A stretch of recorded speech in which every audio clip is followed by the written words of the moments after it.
So we're now on section 13, which is a deeper look at the 12 Nidana chain, which Bhante mentioned before in terms of a general formula of pratitya-samutpada, but now he's going to go into it in more detail.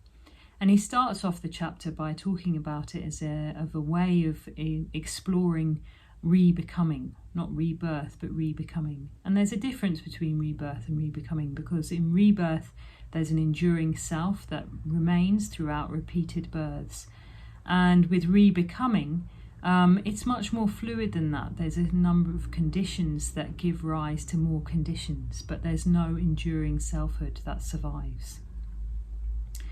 So it is good to talk about it in your study groups, if you're going to study this chapter, to really think about where you stand on rebirth. It's a very important Buddhist doctrine, and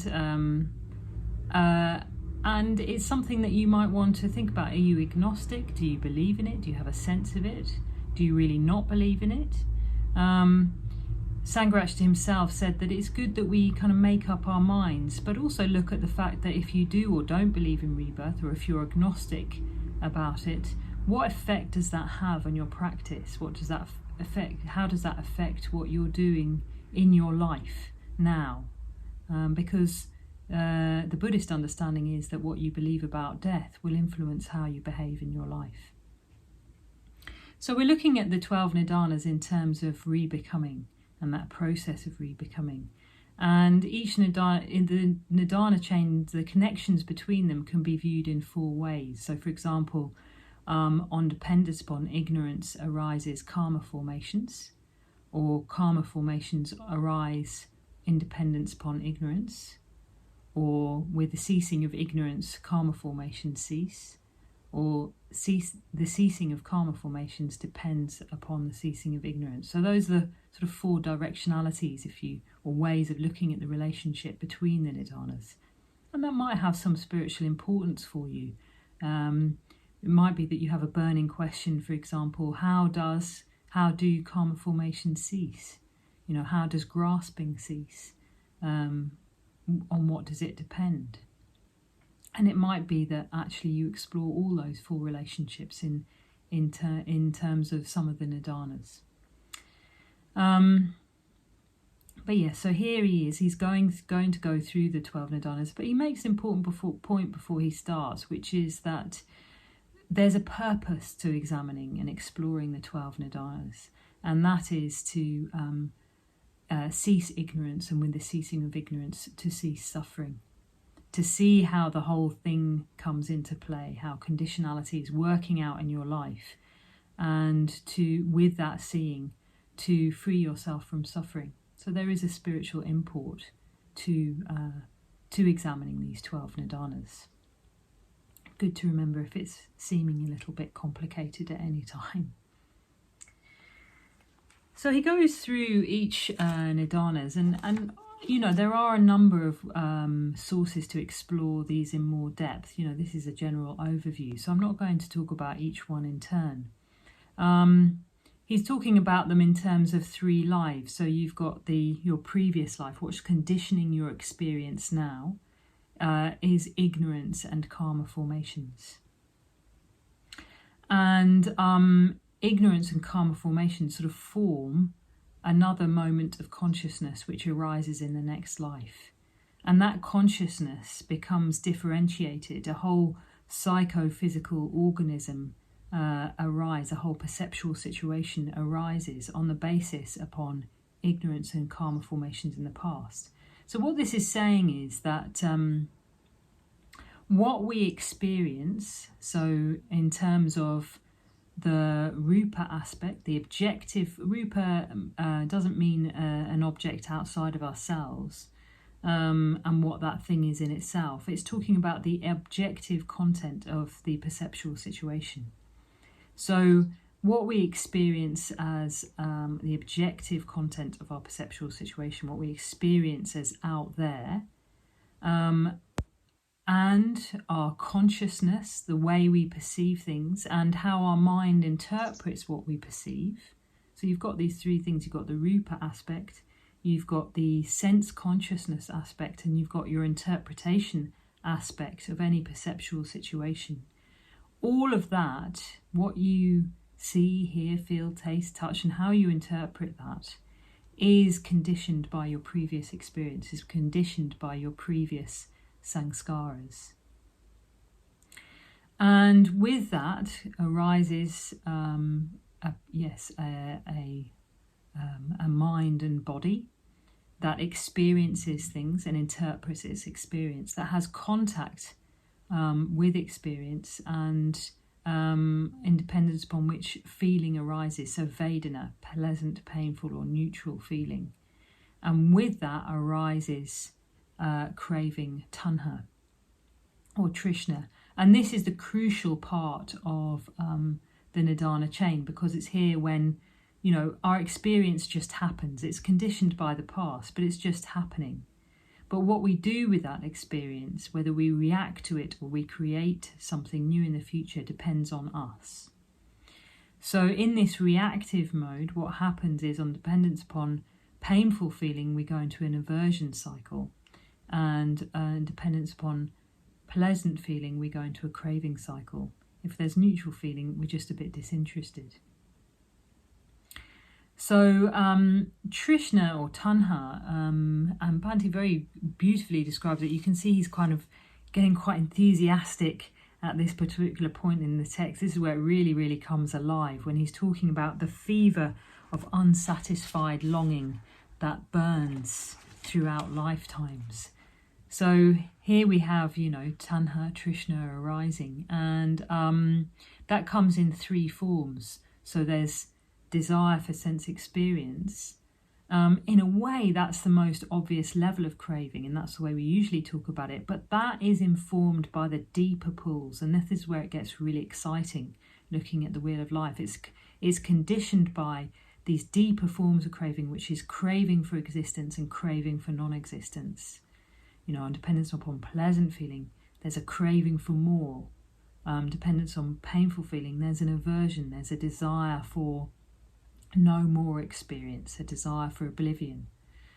And these can play out in our lives in very, very deep ways. These are the deep existential pulls of existence that pull us into grasping. And it's worth looking at how these pull out, how these pulls sort of manifest in your life. And also, Sagramati did a very good article called 3 Cheers for Tanha, because in another place, the Buddha says that it's only by tanha that tanha can be overcome. Only by craving for enlightenment that craving can be overcome, that thirst can be overcome. So in the commentaries, they talk about tanha as being skillful in the sense of having a desire for release, a desire for liberation. So in a way, what we're trying to do, that would be faith, is try and cultivate a thirst that's for enlightenment that is stronger than the thirst for repeated becomings or the thirst for annihilation. Yes, and that's faith. You could say that the thirst for repeated being, repeated becoming, or the thirst for annihilation are really just kind of long-circuiting longing for enlightenment, thirst for enlightenment. It's our way of coping with a confused world and wanting to keep ourselves safe and free from suffering. But we have a deluded understanding of how to do that. So we get into craving for continued existence or craving for non-existence rather than craving for enlightenment itself, which is experienced as a sort of nameless longing for transcendence or a nameless longing for something more. And on dependence upon thirst or craving is grasping. And these come in 4 forms. So this is the way we create an identity. We're creating identity upon our likes and dislikes, karma, which means sensory experience. We create an identity based on our views, ditthi, views, what our opinions are, what we think or what we don't think, who we vote for, what we don't vote for.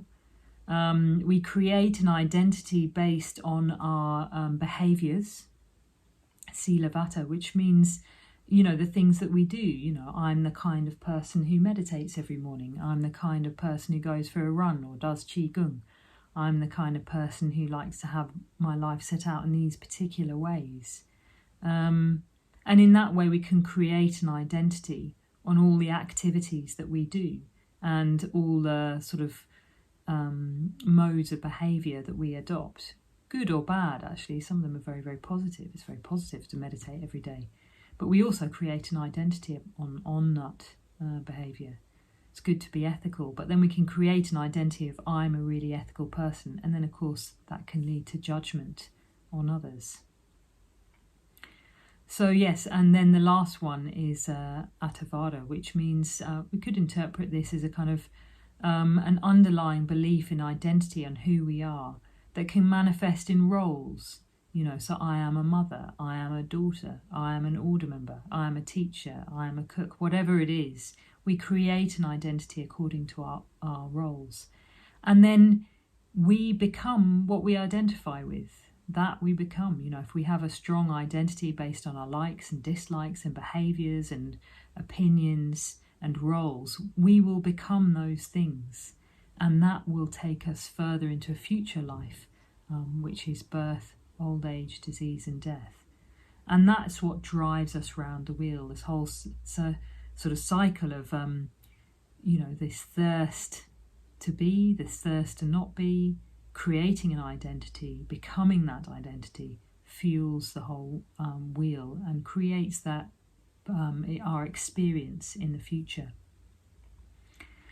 And there's a lovely quote in here where Sangharakshita says that far from being due to fate or chance or the fiat of a creator God, human bondage to phenomenal existence is the product of human volitional action. And to quote Dr. Ambedkar, what the mind creates, the mind can undo. If human bondage is the product of human volitional action, we can create a different volitional action, which is what Sangharakshita will look at in the next chapter, a different way of creating our future. So in a way, the wheel of life is what we're doing now creates our future, and our future informs what we experience now. And of course, this critical point is between feeling and craving, and basing an identity on that craving. And that's experienced different ways. So one of the things you might want to explore yourself is, how do you experience the gap between feeling and craving? And do you experience a gap there, or is it a little way after the craving? You might, for example, have a very strong desire for something, and you've got the craving for it, but you don't act it out. Do you experience it there? Do you experience that sometimes you actually just avoid contact with things? Or do you experience that sometimes you avoid feeling things, so you have contact with things, but you avoid the feeling? This would be a sort of more alienated position. So there's different ways we experience trying to kind of come off the wheel, and some ways are helpful and some ways aren't. I think particularly trying to just stop feelings is not a helpful way and doesn't lead you off the wheel. But to be able to feel one's feelings fully and yet check desires is the battleground of the spiritual life, as Sangharakshita puts it. So it's quite a subtle thing, where does change happen on this wheel, and how do we experience that change in our everyday life? So you might experience, for example, you might try, if there's someone, you go to the Buddhist Centre and there's someone you don't like very much, you might try and avoid them, which would be avoiding contact. Well, that's not going to work. You might have contact with them and just deny your feelings about them. That's not going to work either. It might be that you move towards them and you feel unpleasant feeling, but instead of going into a cycle of reaction and a cycle of aversion, you might start to reflect on their lives, and compassion can arise. You might start to really listen to them and what they're trying to say beyond your own stories about them. So that's something that if you go into a study group, you could really explore, is where do you experience the gap? And how do you experience the gap? And what does it feel like to be in the gap between feeling and craving, or feeling and thirst? And also, how do you experience thirst for awakening, thirst for enlightenment, skillful thirst, kusala, tanha? How does that manifest in your life, and how can that lead us to faith? And that will be the subject of the next section.